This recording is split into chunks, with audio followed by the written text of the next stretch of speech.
This is an elementary school. It's called the Fifth Ward Elementary School in Reserve, Louisiana.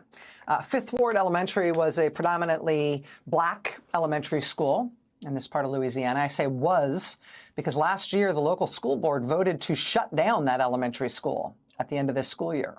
They voted to shut it down because that elementary school, look what it's right next to.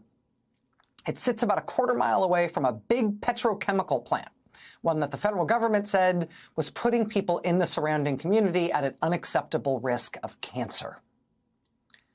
There's an 80-mile stretch along the Mississippi River between Baton Rouge and New Orleans that has earned the terrible nickname Cancer Alley.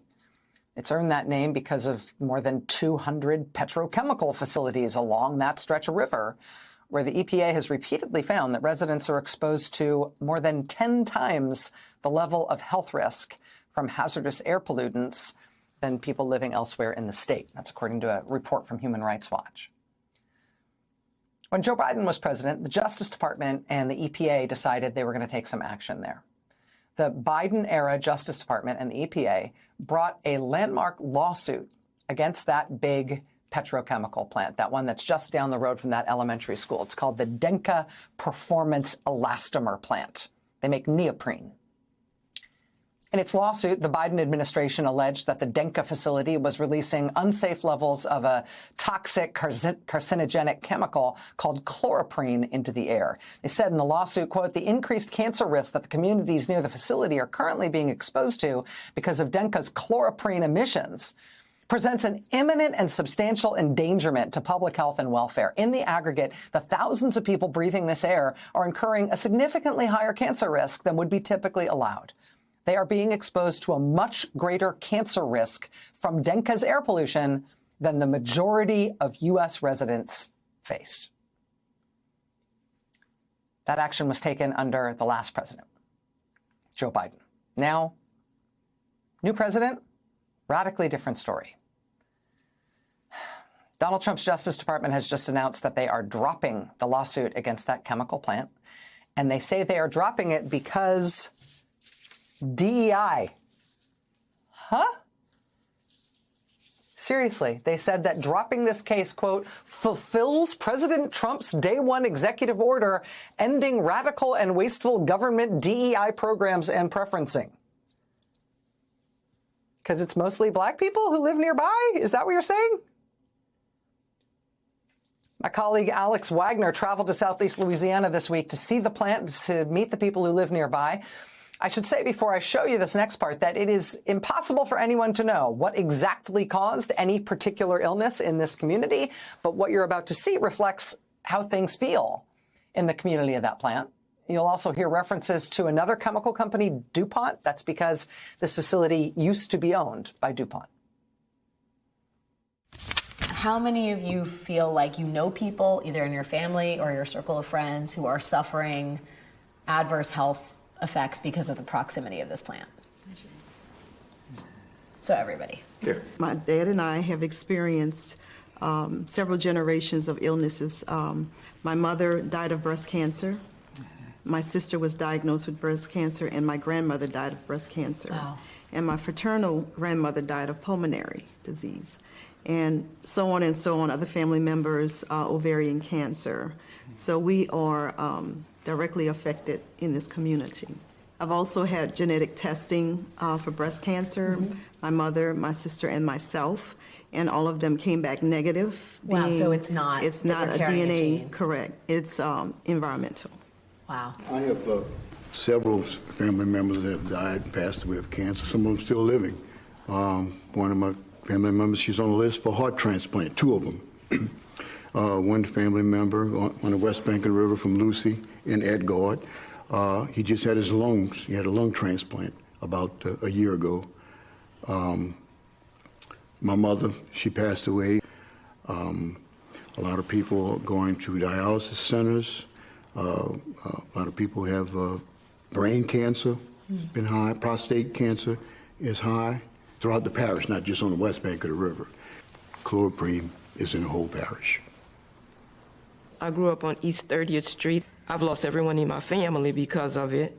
and I'm the oldest living relative on my father's side at the age of 67 due to DuPont Denka. Wow. You've lost everyone in your family. Everybody. I remember growing up on East 30th Street, and you remember the days we could sleep with our windows open? Well, a lot of mornings we woke up with this awful smell in the house. We didn't know what it was. Oh, it was just a release from DuPont. We didn't know what chemical we were breathing while we were sleeping. It was in the bedsheet. It was in your closet, in the clothes in the closet. My mom couldn't get it out the house if she aired the house out all day long. We smelled that all day long. We went to school with it on our uniforms. Is it all cancers? Cancers. Everyone. Yes. MSNBC has reached out to Denka for comment. We've not heard back. Denka did say in a statement published by the Washington Post that the dismissal of this lawsuit represents a long overdue and appropriate end to a case lacking scientific and legal merit from the start. The company said it, quote, remains committed to reducing chloroprene emissions at the plant. But for members of that community, that kind of promise, as you might imagine, just isn't nearly enough. The 5-parish area that's called Cancer Alley, it is now 92% black. Wow. And it's got about 250 petrochemical plants in that one little 80-mile area of that river, the river between New Orleans and Baton Rouge. That's called Cancer Alley. And what do you think is going to happen under Trump with the Denka plant and all these other, you know, industrial plants in your neighborhood?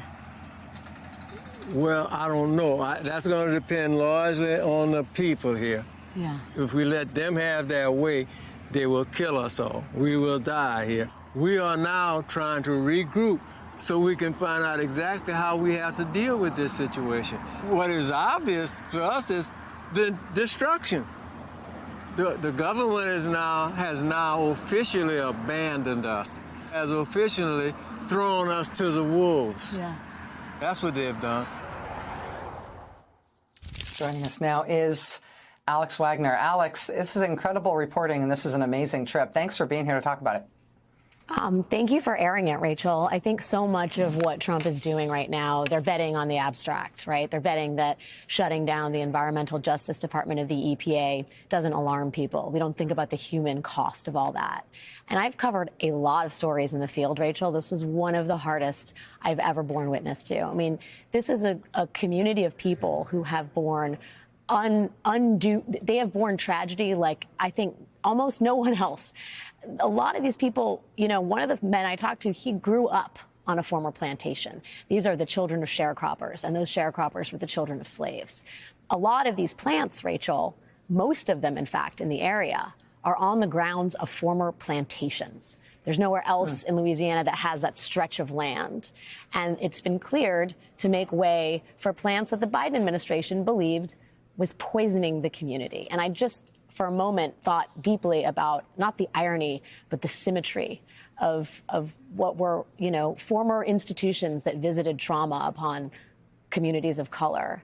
And these plants that are now reportedly, and again, according to the EPA under Joe Biden, visiting a different kind of trauma to the current population of Reserve Louisiana. I want to play a little bit of sound where we talked about that, if I could, that legacy of slavery to petrochemical industries. I'm so struck by the fact that the Denka DuPont plant is on the grounds of a former plantation. What does that tell you as people of color in this country? We meant nothing then, and we mean nothing now. I think Trump is doing exactly what Trump said he was going to do. And I don't think we have enough money here for him to care about what's going on with us. He cares about the wealthy people, the people that paid, the people that were elected to these positions that he put in place. And if there was some way that we could make money off environmental justice for him, he would prioritize it. They do not care. It's about what they can make money off of. And they can't make money off of this.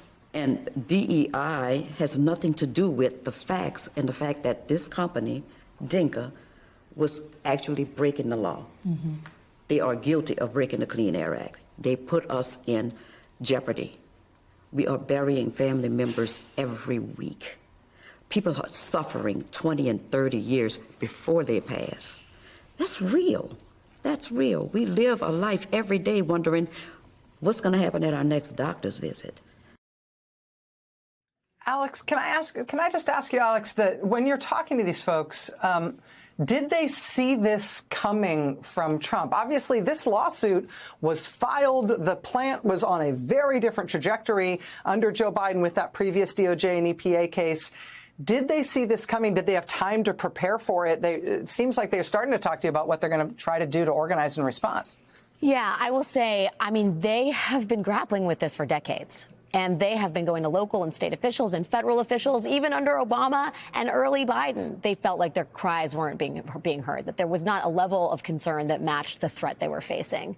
And so when Michael Regan, who is the EPA head under Biden, who is also black, came down and met with Robert Taylor, the older gentleman that you saw in that earlier clip, and said, we're going to do something about this, I think they reluctantly believed him, right? They finally felt like, okay, we've reached a threshold at which they can't ignore this anymore.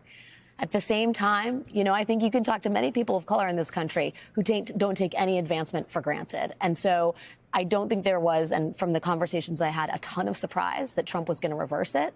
But at the same time, Rachel, there is a tenacity and a resilience in this community. I mean, Robert Taylor, the man that we just talked about, is 84 years old. He picked me up in his red pickup truck and he drove me all around the town. The police came after us at one point. They are unafraid of the consequences here because they got nothing to lose. They admitted on this panel, they're like, most of us won't live to see this, the conclusion of all of this. But they're fighting for the next generation and they're not giving up. Wow. Incredibly important reporting, amazing and absolutely horrifying story. Alex Wagner, God bless you, my friend. I really appreciate you doing this. God bless you for doing this, and bringing it Rachel. here. Yeah. Thank you. All right. Thanks, Alex.